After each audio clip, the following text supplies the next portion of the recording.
Assalamualaikum warahmatullahi wabarakatuh. Salam sejahtera untuk kita semua dan salam hormat saya kepada para asesor.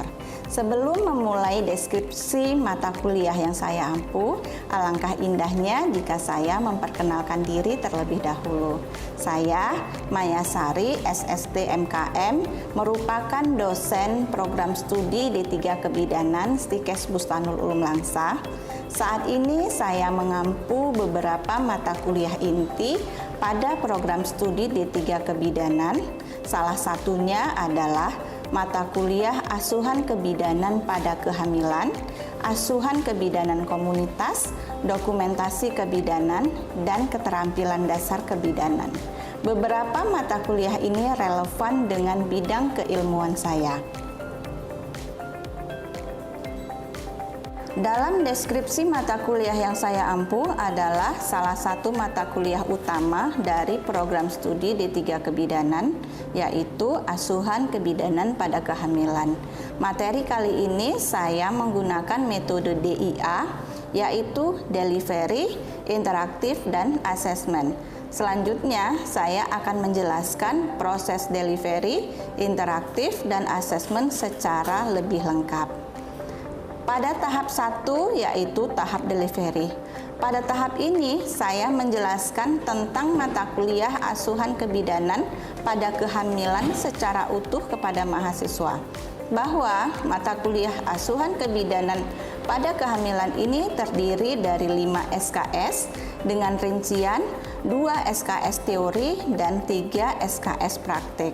Penempatan mata kuliah ini adalah pada semester 3. Selanjutnya, untuk mencapai kompetensi yang terstandar nasional, maka pada mata kuliah ini disusunlah capaian pembelajaran lulusan dan capaian pembelajaran mata kuliah. Nah, pada rincian pembelajaran mata kuliah ini tersaji sebagai berikut.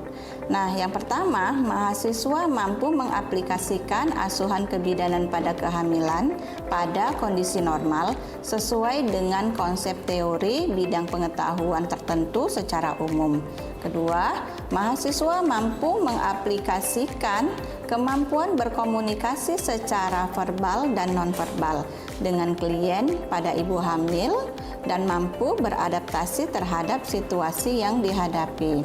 Nah, selanjutnya, mahasiswa mampu mengambil keputusan yang tepat berdasarkan analisis informasi dan data dalam melaksanakan komunikasi pada ruang lingkup kesehatan ibu dan anak. Sedangkan CPMK yang termaktub dalam mata kuliah ini adalah yang pertama, mahasiswa mampu memahami konsep dasar asuhan pada kehamilan. Mahasiswa mampu memahami adaptasi fisiologi dalam masa kehamilan. Mahasiswa mampu memahami perubahan anatomi fisiologi pada ibu hamil di setiap trimester. Yang keempat, mahasiswa mampu memahami perubahan anatomis dan fisiologis dalam kehamilan. Kelima, mahasiswa mampu menerapkan kebutuhan dasar pada ibu hamil. Mahasiswa mampu menerapkan faktor-faktor yang mempengaruhi kehamilan. Selanjutnya, mahasiswa mampu menerapkan asuhan kebidanan pada masa kehamilan. Selanjutnya, saya akan memaparkan bahan kajian yang menjadi ruang lingkup dalam mata kuliah Asuhan Kebidanan pada Kehamilan ini. Yang pertama adalah konsep dasar kehamilan. 2. Adaptasi fisiologi yang terjadi pada kehamilan. 3. Anatomi reproduksi dan melakukan pengukuran panggul. 4. Membedakan perubahan anatomis dan fisiologis pada ibu hamil pada tiap trimester. Kelima, perubahan dan adaptasi psikologis pada masa kehamilan pada trimester 1, 2, dan 3. 6. Kebutuhan dasar ibu hamil sesuai dengan tahap perkembangannya. 7. Faktor-faktor yang mempengaruhi kehamilan. dan gangguan ringan pada masa kehamilan, serta deteksi dini komplikasi dan penyulit yang terjadi pada setiap kehamilan. Selanjutnya, yang terakhir adalah peran bidan dalam melakukan asuhan kebidanan. Untuk mencapai capaian pembelajaran lulusan dan capaian pembelajaran pada mata kuliah ini, maka berbagai referensi saya gunakan sebagai referensi pendukung utama dan referensi pendukung tambahan, seperti buku referensi dan modul pembelajaran. Mata kuliah ini terdiri dari 14 kali pertemuan dengan rincian pembelajaran di kelas maupun pembelajaran di laboratorium, dan ditambah dengan 2 kali pertemuan pada UTS dan UAS. Yang kedua adalah tahap interaktif. Pada tahap ini saya menggunakan metode GLOS dan Student Center Learning. Metode GLOS saya gunakan sebagai pembuka perkuliahan yang terdiri dari G adalah gate atensi. Di sini saya mengajak mahasiswa untuk memulai perkuliahan dengan bahagia. Saya bertanya bagaimana kabar mereka, berdoa bersama, dan pada tahap ini saya berusaha membangun suasana kelas yang menyenangkan, santai, namun tetap memegang teguh pada prinsip kedisiplinan dan keteladanan. Nah, L adalah link of previous. Di sini saya berusaha menghubungkan materi hari ini dengan fenomena yang terjadi di masyarakat yang terkait dengan kesehatan wanita, khususnya pada periode kehamilan.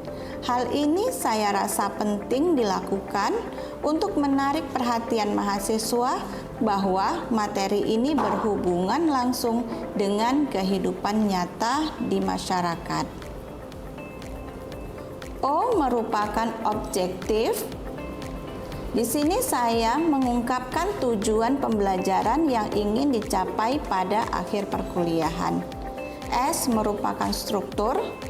Hal ini penting untuk saya sampaikan bahwa struktur dalam perkuliahan tatap muka ini dengan metode Student Center Learning, yaitu perkuliahan yang berpusat pada mahasiswa. Selanjutnya adalah S, yaitu stimulate.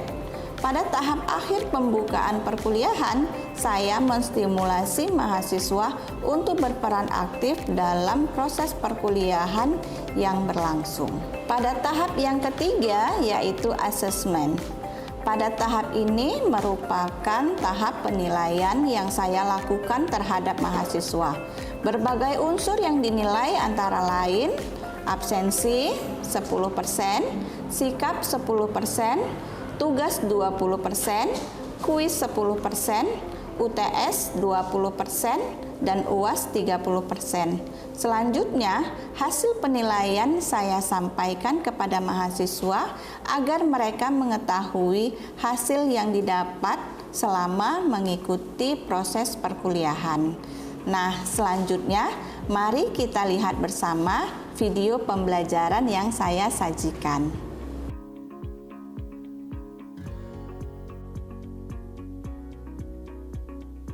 Assalamualaikum warahmatullahi wabarakatuh. Waalaikumsalam warahmatullahi wabarakatuh. Apa kabar semua? Baik, Ibu. Sehat? Sehat. Oke. Nah, hari ini kita memulai perkuliahan yang keberapa? Kedua. Jangan lupa, ini adalah pertemuan kita yang kedua yang akan membahas tentang konsep dasar dalam asuhan kehamilan. Ya. Nah, pada pertemuan yang lalu kita sudah membahas bagaimana konsep dasar kehamilan. Nah, sudah paham belum? Sudah. Benar? Benar. Ya, nah sekarang kita lanjutkan dengan pertemuan kita yang kedua, yaitu konsep dasar asuhan kehamilan. Nah, sebelum kita memasuki pada materi inti kita, yaitu konsep dasar kehamilan, sebaiknya kita berdoa bersama. Ya, doa kita mulai.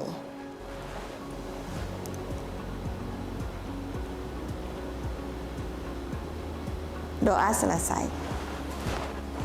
Jadi, nah untuk perkuliahan ini kita sudah mengawalinya dengan doa. Selanjutnya, hari ini sehat semua kan? Sehat. Hadir semua? Hadir. Ya, nanti jangan lupa mengisi daftar hadir pada atau presensi pada link yang saya sudah bagikan. Ya? Oke, nah selanjutnya kita masuk pada materi inti, yaitu konsep dasar asuhan kehamilan. Nah, jadi kalau kita mendengar tentang asuhan kehamilan, artinya kita harus paham bahwasanya apa sih yang harus kita lakukan pada seorang ibu hamil dalam melakukan alamiah. Benar kan? Benar. Ya, hal yang fisiologis yang terjadi saat sudah terjadinya pertemuan antara sperma dan ovum. Kemudian semua proses berlanjut sampailah terjadi sebuah kehamilan. Nah, selanjutnya adalah tugas bidan untuk melakukan asuhan itu secara komprehensif, terukur, teratur, sehingga semua proses kehamilan dapat berjalan dengan lancar. Nah, itulah tujuan dari pembelajaran kita pada hari ini. Nah, sehingga apa? Tujuan pembelajaran yang kita akan capai pada akhir pertemuan kita adalah satu, kita mengenal bagaimana filosofi kehamilan. Selanjutnya kita mengenal secara utuh tujuan kita apa sih dalam melakukan asuhan kehamilan. Masukkan dalam perkuliahan ini adalah student center learning, yang artinya saya berpusat kepada mahasiswa. Kuliahan kita hari ini adalah kita akan mengetahui bahwasannya asuhan kehamilan merupakan fenomena nyata yang terjadi pada saat kita nanti bertemu langsung dengan pasien dalam keadaan hamil. Sofi, sudah pernah dengar belum yang namanya filosofi? Yang pertama adalah kita mengenal tentang filosofi kebidanan. Ada yang tahu tentang apa itu filosofi? Saya, Bu.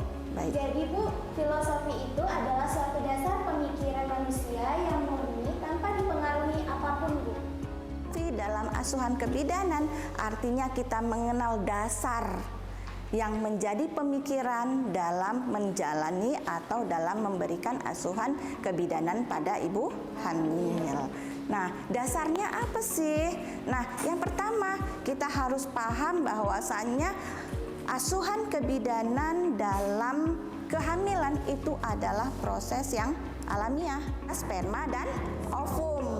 Nah, itu proses alamiah, tanpa intervensi, tanpa adanya pengaruh apapun, alamiah terjadi dan fisiologis. Setelah adanya pertemuan antara sperma dan ovum, kemudian mereka membelah diri, selanjutnya menjadi embrio, zigot, dan selanjutnya menjadi janin. Itulah yang dikatakan filosofi. Apa dalam asuhan kebidanan pada kehamilan? Bahwasanya wanita itu unik. Nah, kenapa sih dikatakan wanita itu unik? Ada perubahan psikologi saat wanita itu hamil. Sehingga apa? Kadang moodnya swing, rangkum dalam satu momen kehamilan. Nah, itu yang terjadi. Sehingga apa? Wanita unik. Nah, hal itu terjadi. Terus hubungannya apa dengan adanya filosofi? Nah, itu yang menjadi filosofi kedua. Nah, yang ketiga, seorang wanita hamil selalu akan berusaha untuk menjadikan atau mensejahterakan bayi yang ada di dalam kandungannya. Nah, bagaimana caranya? Bahwasanya ibu hamil tersebut akan berupaya untuk sehat, untuk makan makanan yang bergizi. Walaupun ya misal di awal kehamilan kita temukan adanya komplikasi kehamilan, misal hiperemesis gravida. Orang ibu hamil dia ingin mensejahterakan bayinya, ingin makan yang banyak, makan yang sehat sesuai dengan kecukupan. Namun ada masalah-masalah yang timbul, sehingga apa? Filosofi itu tetap menjadi bahan dasar pemikiran oleh seorang bidan. Ada yang tahu? Ayo silahkan. Saya, Bu. Baik, silahkan. Jadi upaya promotif itu adalah upaya yang berupa promosi kesehatan, Bu. Contohnya seperti penyuluhan. Nah, bahwasannya fokus dalam asuhan kehamilan itu adalah yang pertama promotif. Ya, promotif itu adalah upaya untuk mempromosikan kesehatan yang terkait dengan kesehatan ibu hamil. Nah, upaya promotif itu bagaimana? Contohnya adalah melakukan penyuluhan ya kepada ibu hamil tentang apa-apa saja yang perlu diketahui selama dia menjalankan kehamilannya. Kita lanjutkan ya. Nah, ini adalah tujuan kita yang kedua, yaitu mengenal bagaimana ruang lingkup asuhan dalam kehamilan. Nah, yang pertama, ruang lingkupnya adalah memfasilitasi proses alamiah. Nah, memfasilitasi proses alamiah ini artinya adalah kita sebagai bidan ya mempromosikan dan memfasilitasi bahwasannya kehamilan itu adalah proses alami, tanpa intervensi, tanpa obat-obatan, karena dia semua berlangsung secara alami. Nah, alami oleh istrinya. Keluarga terdekat, ibu mertua, itu juga semua harus ikut mendukung. Sehingga apa? Si ibu hamil yang kita asuh tadi mendapatkan support dari keluarga, sehingga dia merasa lebih aman, lebih nyaman, lebih tenang, dan lebih punya percaya diri dalam menjalani proses kehamilannya. Prinsip pokok apa sih yang harus kita laksanakan dalam menjalani asuhan kebidanan pada seorang ibu hamil? Yang pertama adalah making pregnancy safer atau dikenal dengan MPS. Ya, making pregnancy safer artinya apa? Membuat sebuah kehamilan itu menjadi aman. Misalnya proses persalinan, proses kehamilan itu adalah hal yang alamiah. Sehingga apa? Kalau kita berpikir bahwasanya itu semua proses alamiah, maka intervensi itu menjadi sangat minimalis. Ya, intervensi sangat sederhana, bahkan no intervensi, karena semua akan berjalan secara alamiah. Nah, yang kedua, ibu itu merasa aman bahwasanya sentuhan yang kita lakukan bebas dari hal-hal yang misalnya kalau kita mau melakukan pemeriksaan fisik pada ibu hamil, kita cuci tangan aman. Misal kita menjaga privasi pasien, kalau kita mau melakukan pemeriksaan fisik, tutup sampirannya. Ya, sehingga private harus tanamkan dalam diri kita sebagai bidan, semuanya berfokus pada si ibu. Saya, Bu. Baik, silahkan. Apa yang ingin ditanyakan? Bu, mengapa sih proses kehamilan dan kelahiran itu dikatakan proses yang alamiah? Tapi pertanyaan dari Ayu, dikatakan proses alamiah karena terjadinya proses kehamilan tanpa adanya intervensi medis apapun.